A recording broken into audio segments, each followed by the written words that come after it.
What is up, guys? Winter Kills here, and welcome to a brand new and updated Spellbook Endymion deck profile. The last one we did was in April, and updating here for the month of June. I've made tons and tons of changes to this deck over the past couple months. As you guys saw the progress in the test stand video I uploaded a few weeks back. This is sort of the follow-up to that. I know it's a bit late, but this deck has made a ton of progress. It's not, I would still not call it the most competitive build. It is just a build that I really like just because I get to incorporate, the Spellbook engine into this archetype, which I know some people will only play it in just a strict pendulum build. That's fine, but this is sort of my take on it. Just trying out and incorporating some of the Spellbook stuff in here because I do think there is some synergy. And yeah, other thing I want to mention, quick shout out to Imperium Duelist. As you guys know, providing some awesome sleeves, playmats, like you see here, the Thunderstorm playmat, dice as well, all on their website, which you can find a link to down in the description below. Now you can get all of this stuff for 10% off with that discount code WinterKills10off. So without further ado, we'll go ahead and get into the profile. To start, we have 3 copies of Mythical Beast Master Cerberus. This is probably one of your best starters in the entire deck. It just gets link plays set up because you get this, pops itself, you grab Jackal King pops itself, this gets summoned out, so you put your Jackal King in your extra deck for any Pendulum plays or Electromite plays, and you get this on board to either help go into Crowley or go into Electromite. So very, very good play starter. Then, of course, if we are playing Cerberus, we do have to play the double Jackal King. Never wanted to play 3 of these. I think 2 is fine, and I'm also playing the 1 Garuda. So if we do open a Jackal King and the Cerberus, we have a different option to search off of it instead of adding another copy of Jackal King unless you absolutely want to. This card is nice just because it can act as an additional interruption in your hand during your opponent's turn. Remove 3 spell counters from anyone on the field, special summon this card, and basically compulse a card on your opponent's side of the field. And yeah, pretty good card, I heard, Compulse. So we'll go ahead and move on here to the Endymion cards. That's it for the Mythical Beast engine, just 6 cards. I'm not sure what it was last time. Might have been more, might have been less. Then onto the Endymion engine, Triple Servant. This is probably where most of the changes have came in the Endymion engine and the Spellbook engine as well. 3 Servant, basically if it's in the scale, gains counters, and then once you have 3, you can remove 3 to special summon it and any monster from your deck that can hold a counter, mainly Jackal King or Endymion himself. Really, really good play starter. One of the best scales, probably one, if not the best scale in the entire deck. Then next we have 2 copies of Endymion. Cut it down from 3. I couldn't bring myself to play 1 just because, like, this card is so powerful when you have to go second and break boards just because of its ability to summon itself out of the scale and destroy, up to 3 or 4 cards without targeting. Sometimes you don't want to search this card and you'll open it instead just because you're playing a higher number of it than just 1. I think 2 is fine. I think 3 is too much. I think last time I was probably playing a bit too much, but I think 2 is fine. And lastly, just 1 Magister of Endymion. Tested this out at 3 for a while, didn't like it. 2, didn't like it. 1's fine. You could also not play it if you didn't want to, but I like having the option. Later in turn, sometimes you can resolve this turn 1 after, using the Mythical Beast engine to get your extra deck loaded up, or, for link plays, etc., etc. So this card can definitely be made live turn 1. So that's it for the Endymion engine. Also 6 cards, I believe, for that. And then moving on, we have a small Pendulum engine here consisting of triple Chronograph Sorcerer. This was sort of, and of course the 1 Time Gazer. This engine was sort of the main reason I wanted to change the build, because once I added this in, I found out how good it really is. It's an amazing high scale. It's allows you to get counters on the field. Allows you to get link fodder on the board, and the added effect of where something is destroyed, you can special summon this card from your hand, and along with something else. So you can just summon this and then an Endymion, or you can summon this in a Jackal and then use that to make an Xyz or a link play or whatever. It's just a fantastic card all around. Really glad to be playing it. Just the triple Chronograph and the 1 Time Gazer. Yes, you do have to worry about drawing the Time Gazer, but the risk does not outweigh the positive side of this card, which is all the plays that it can help make. Then another card I'm playing here is 2 copies of Magical Abductor. This card I absolutely love just because of the new way that I'm playing this deck. it is much more counter friendly. What I mean by that is, like, there's much more cards in the main deck that go towards holding counters, like the field spell that we're playing, just because a lot of times I felt with the old build that I would just be playing spells and wouldn't be gaining counters for them, which is not optimal because some of your best effects resolve around activating counters. Abductor is one of those cards. You can remove 3, and you basically add a pendulum monster from your deck to your hand. It is a once per turn, but it is not a hard once per turn. There have been times where I would have this card in the scale, multiple times actually, where this card is in the scale, fully loaded, and I'll have my field spell, the Citadel, is loaded up as well. I'll use this, add a pendulum scale, then I'll use Electromite, blow this up, add it back, draw a card, play this back in the scale, my field spell gets another counter, then use this a second time to add another pendulum card from my deck to my hand. So you can resolve this card multiple times in a turn, so long as it leaves the field first and then comes back, which Electromite really helps to do that. Then we have 2 Blue Boy. As I said earlier, I have trimmed the Spellbook engine down quite a bit, and I'll go into that in more depth once we get to the spells, of course. So just 2 Blue Boy.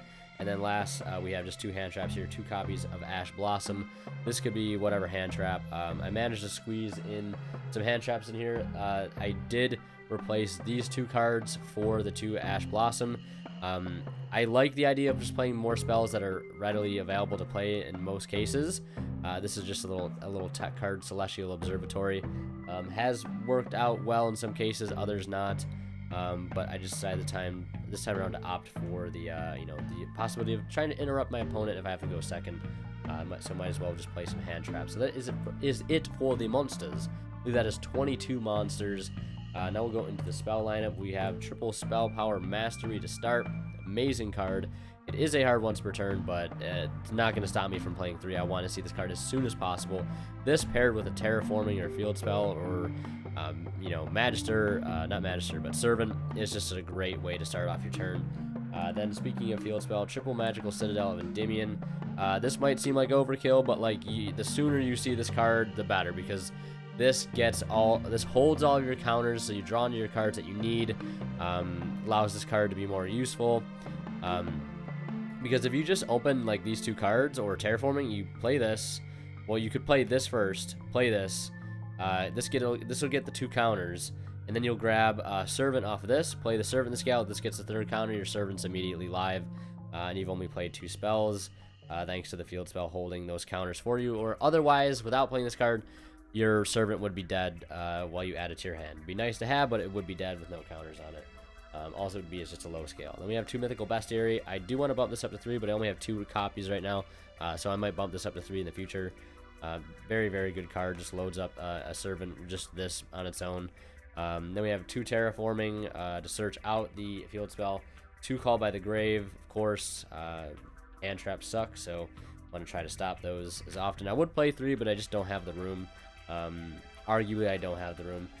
Then we have 2 copies of Secrets, of course, 2 copies of Knowledge, and the Spellbook engine does not stop there. I'm still playing 1 copy of Master and 1 copy of Fate, because with this newer Spellbook lineup, basically at any point, if you open up like Secrets in any other Spellbook, or Blue Boy in any other Spellbook card, or you happen to draw into any other Spellbook card while having one of those cards already in your hand at the start of your turn, not only you do get the advantage of, the search, the spell counters, the draw 2, but you also be able to resolve a Master in there, and that will also be able to get you Fate, which will be live, which in some cases is an interruption added on top of the interruptions you're already able to put out.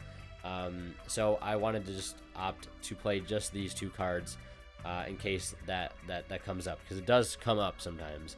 And do you have to play these in here? No, I'm just opting to play them. You could just cut these for another Ash, another Call by the Grave if you really wanted to. That's just my little personal tech. It may not be the best, but it's just my little personal tech. Feel free to change it to your liking. So that is it for the main deck. Now we will go into the extra deck to start with our Ixies, 1 Norito, 1 Red Eyes Flare Metal Dragon, and 1 Big Eye. These are the same 3 Ixies I was playing in the last version. But I really see no other Ixies to play in here. This card is great when you have 2 Jackal Kings, but really need a spell or trap negation. So Norito is great for that. Same thing, you can use Chronograph to go into this as well. Red Eyes Flare for Endymions, which they don't come up as often. but they can if you need some sort of card like this to help win you a game, whether it be to steal a card or be to burn your opponent to death in late game situations. So just wanted to have the opportunity, since the extra deck space in here doesn't really matter too much, give or take for a few cards, mainly Electromite and Crowley. Then for the links, 1 Borosword, 1 Borreload, 1 Saryuja, and 1 Avermax. So we have tons of link 4s here. Do you have to play all of these? No, you don't. You don't have to play Borosword, although it's very, very helpful. Saryuja can come up sometimes, so that's why I do play him. Borreload's Borreload, and when Borreload doesn't work, Avermax works, just because this card, a lot of times I will have combos that will end with Electromite here, and then I'll also make a Crowley on top of that to complete my Spellbook play, and then in some cases, I want to link away those 2 monsters, which work perfectly to go into Avermax because it's 2 monsters from the extra deck, both link 2, and that opens up 2 perfect zones to do a Pendulum Summon in. So mainly for a going second play, going first, in most cases you want to leave the Electromite, just because it has good synergy with your Endymion if you set that up properly by getting that additional draw when that card is bounced back for the Endymion play. Then link 3s, 1 Decode, 1 Unicorn, 1 Cerberus. These are for the link 3s. Then 1 Cerberus and 1 Unicorn and 1 Phoenix. This could be Trisbania. I just wanted to play just a generic link 3, something that wasn't going to accidentally blow up all my spells and traps. So I think Decode's a bit safer in some sense. Then we have 1 Electromite. You have to play it. 1 Daybreaker. This card does come in handy sometimes because there'll be points where you'll need to go into another link, whether it be off of like when you make Crowley and you need to go into something else to get like an additional spell counter on field just to make a card live. So Daybreaker can come in handy for that. And then when you have 2 copies of Crowley, the first Prophecyr, fantastic card to go into to get your play started. Gets your secrets, gets your knowledge, gets your fate set up, and you can knowledge this away just to clear your extra monster zone again and make Electromite later. So yeah, that's it for the extra deck and the main deck. I hope you guys enjoyed this profile this time around. Like I said, I've made quite a few changes to the build, and I will be doing my best to try to get some duel videos uploaded and some more test hands so you guys can see this deck in action. I do think this build is a lot better than the last one. I will also leave a little annotation up here, a little card you can click to watch the previous test hand video I did with the build. That's basically 99% the same as this one, so you can get a feel for how it works if you haven't seen that. Check out Imperium Duelist, guys. Join Discord's down. The link to the Discord is down in the description below. Would love to have more people in there. We got some awesome channels, some awesome people in there. And yeah, hope you guys enjoyed. Winterkill is signing out. We'll see you guys in the next one.